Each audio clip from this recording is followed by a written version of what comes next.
Hi, welcome back to my channel. My name is Janelle Samora and this is Scent Talk from my closet, the fragrance closet. On this channel, we do go over all things fragrance. We cover niche perfume houses, designer fragrances. We go over celebrity fragrances, layering combos, dupes, and clones of your original fragrances, all things fragrance, and also perfume topics. And this week, we have been focusing on florals. We have just been going through it here with some floral fragrances that we got going on. It is in the description box as well. If this is something that you're interested in, then continue watching, subscribe to the channel, and also hit that notification bell so you'll be notified to new videos. I do like to focus on one fragrance house at a time. However, this week I just decided, I just wanted to explore some floral fragrances. And so I chose fragrances that I'm not too familiar with, and we did some head-to-head wear tests. We did a couple of dupes as well. I love to do head-to-head wear tests for you guys. So what I do is I do wear the fragrance all day long, and then I come back and give you my full-on thoughts, opinions, and review of the fragrance. And today I decided to wear La Vie Est Belle Rose. Now this was it's an eau de toilette concentration, and it was released in the year 2019.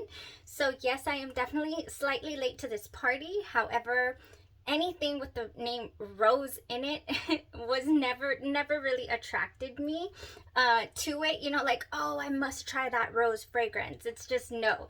I'm barely starting to expand the palette into fragrances like this, like musky roses. Like we already have had a couple, just fragrances that are not necessarily gourmand. Now, the original La Vie Est Belle is a fruity floral gourmand fragrance. If you are familiar with it, it is Lancome's best-selling fragrance. So I do own La Vie Est Belle Intensement as well, and I just want to talk about these three today so that I can give you guys a really good feel for comparing and contrasting these three fragrances.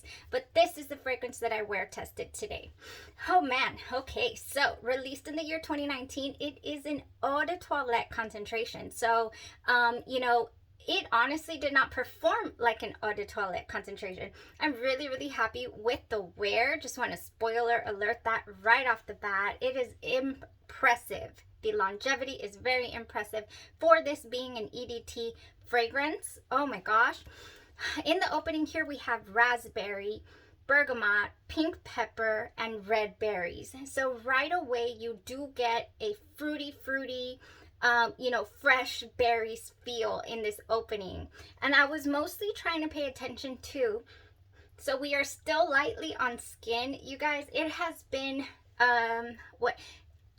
it went pretty strong for a good 8 to 9 hours. So I would say that is better than moderate longevity when anything goes strong on your skin, that you can smell it off of your skin for that long. However, on the clothes, because again, really quick video because I'm heading out. Oh my goodness. Oh, this is what I wore today. And it is very much still penetrated here on my clothes. Oh my goodness. I just can't believe it. For an EDT fragrance to have lasted this long on the clothes, it's just what? And on the skin as well. So let me go ahead and spray it. Oh, because in this opening, it is so smooth. I couldn't get over how smooth it was. I thought that it was going to be, I don't know what I was expecting, because it said en rose. I just thought, oh, I'm gonna be, that flower bouquet in the mid of this fragrance is gonna hit me out with a headache-inducing feel or smell, and I'm not gonna like it.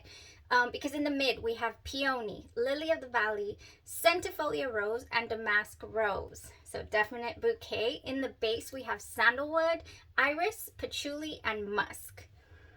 Oh, lovely composition. So at one point I also thought, oh, this is wearing similar to yesterday's Si Passione Eclat that we wear tested yesterday, and with that musk, I thought, is this going to dry down like just the same as Eclat, like a rosy musk? I wonder, because you do get that musk in the dry down when it does hit dry down. Well, no. It stayed pretty sweet, and I, for one, really appreciate a fragrance that stays sweet, that gives me that feeling. I've already sprayed it here on the clothes. Oh my gosh, and I did that like what, 15 minutes ago or so? Oh my gosh, yes. So it's good. It's a really nice fragrance. I'm really happy with it. It was a blind buy. It was on sale, so I said I am in love. I just fell in love with the Lancome La Vie Est Belle flankers and the original, of course. So I just I had a lot of faith in it. And I thought to myself, if I want to expand the rose fragrances, I would rather do it with fragrances like Armani and this Lancome that I've already built a little bit of a trust in. Not to say that there's not going to be fragrances that I do not care for.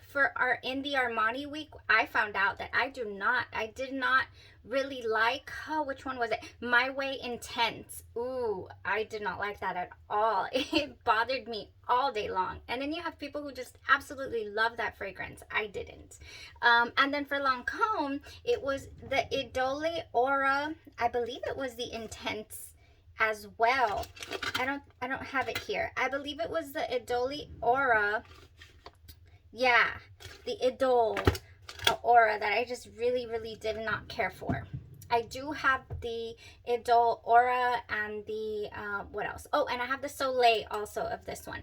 I just really did fall in love with this line and the quality of this fragrance, of these fragrances. Yes, they don't smell basic to me. They don't smell like there's no effort here.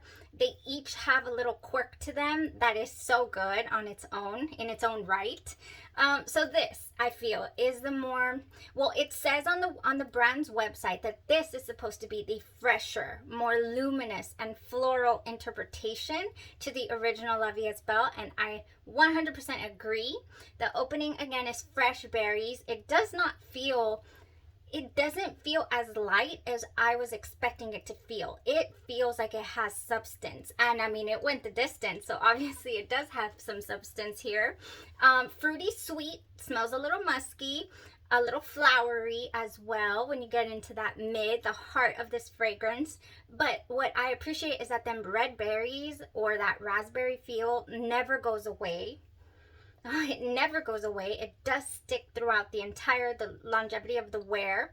And yeah, and also it gets a little slightly powdery as well. The patchouli is not as strong as it is in the original fragrance, because the original fragrance is really syrupy sweet, but it has that patchouli that just completely grounds it, and it is a strong patchouli. And this fragrance did not have a very strong patchouli. What I could detect a lot and great, is that iris. The iris is lovely, nice, and it gives it ever such a tinge of a cosmetic feel. Not crazy cosmetic, but you can, oh, it smells so good. To me, I don't like an overly powdery fragrance, but I do appreciate and like when it smells a little bit makeupy, like a cosmetic feel to it. I just feel like that's so, I don't know, like a bright red lip, a beautiful dress, just I don't know, a woman, just a womanly smell. Very feminine, very beautiful. Really liked it. And you know what? La Vie Est Belle translates to life is beautiful. How unbelievably fitting for this line. If you are a fan of these fragrances, I'm right there with you. I really enjoy these. Yeah. So the opening, I really don't detect a really bright bergamot here either in the opening. I think the berries in this fragrance really do take over. The raspberry and the berry are really strong in the opening before them flower notes kick in. Now, in the original La Vie Est Belle, you know what you get, right? I'm not going to wear this today, but I don't know why I want to spray it. I want to spray it. Oh my goodness. Now this one scares you at the beginning. It scared me for so long. Yes, that's on paper. It smells very, very much like not my cup of tea, not my jam at all. It smells so like I can't do this. I'm gonna get a headache in 2 seconds. When I tried this on my skin is when the magic happened. This is another one of those fragrances. Yes, once it hits your skin, you get this beautiful syrupy, just sweet, and it might be too sweet for some people. If you're not a fan of sweet fragrances, then the original La Vie Est Belle is not for you. I did read quite a few reviews that mentioned that this was the La Vie Est Belle in rose. I love also how it's nice and look at that beautiful bottle right there. This one is their favorite flanker of the C line because this is the one that's missing that extra syrupy, extra sweet quality. And I would say, yeah, it is kind of, but not really. It's still, you can still tell it has some of the La Vie Est Belle DNA, and it is sweet to me. And yeah, and I wouldn't say that it's not if it wasn't, because I love sweet and I can tell when it's not. Because I love it. I love sweet that much. So yes, the original, honestly, I'm having trouble picking which one of these is my favorite because I'm enjoying them all. I have not worn La Vie Est Belle Intensement on its own. I did a side-by-side wear test comparison to the original La Vie Est Belle. However, I know that this is going to be a good one.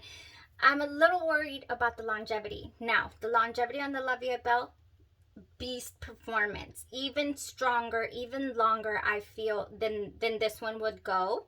And this one was a moderate wear, definitely. It was not the best in longevity, as far as longevity was concerned, or loudness. This is a more intimate fragrance, in my opinion. It's very, very smooth. It has a very beautiful candied benzoin dry down. Oh, this fragrance. Oh, this was beautiful. If you wanted to sweeten anything up, I think that this one would go lovely. It would go with the Eclat. Just, oh, that would just mesh beautifully with the Si Passione Eclat. So I think that this would be a lovely layering base, layering fragrance to anything that you wanted to add a little more sweetness to. Would I add it to the En Rose? Not really, because that's what it's good. It's a different, it's a grown-up scent. It's another one of my big girl perfumes. I'm gonna have to put it in that category.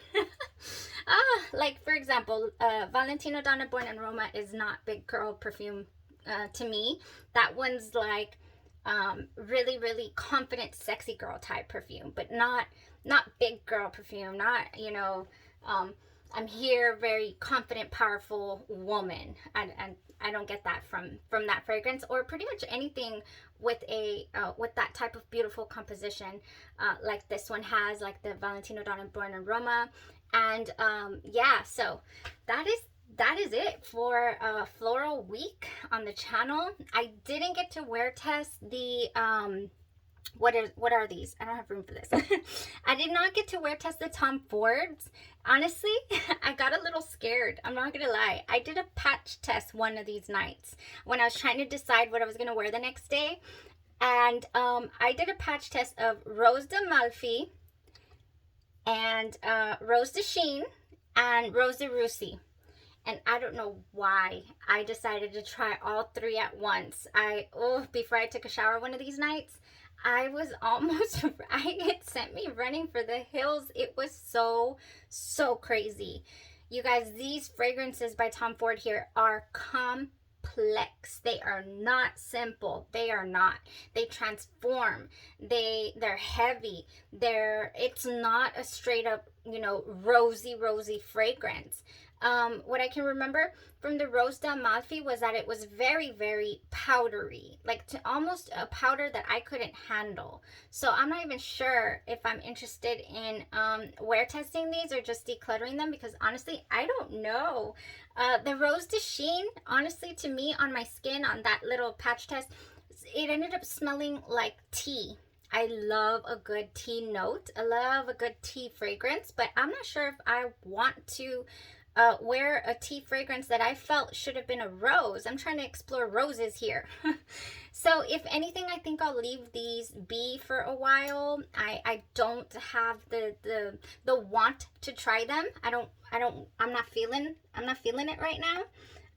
Yeah, so we'll see what we come up with this coming week. I did get a request on the channel. Thank you so much. I love requests. I love doing things for you guys. I'm gonna do Tom Ford's Lost Cherry. I'm gonna see if we can get this baby to last. I got some things in. I got a dupe. I'm going to compare the B-Layer dupe to my FNK Scentology dupe. And I've been wanting it forever, so I finally decided to do it. I got the FNK Scentology Tom Ford's Lost Cherry lotion. Arginine Whipped Oil Lotion. Oh, and it smells absolutely divine. So I cannot wait to give that baby a wear and see if it helps my original fragrance last longer than we all know that it just doesn't last, unfortunately. The Tom Ford Lost Cherry. And it's such a beautiful fragrance. So we'll see if we get to do that this weekend.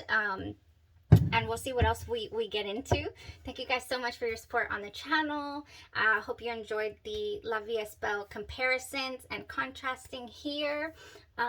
Really, really becoming some of my top fragrances here. All of these. They're really, really nice. Okay, well, thank you so much for the support. Y'all have a blessed rest of your evening.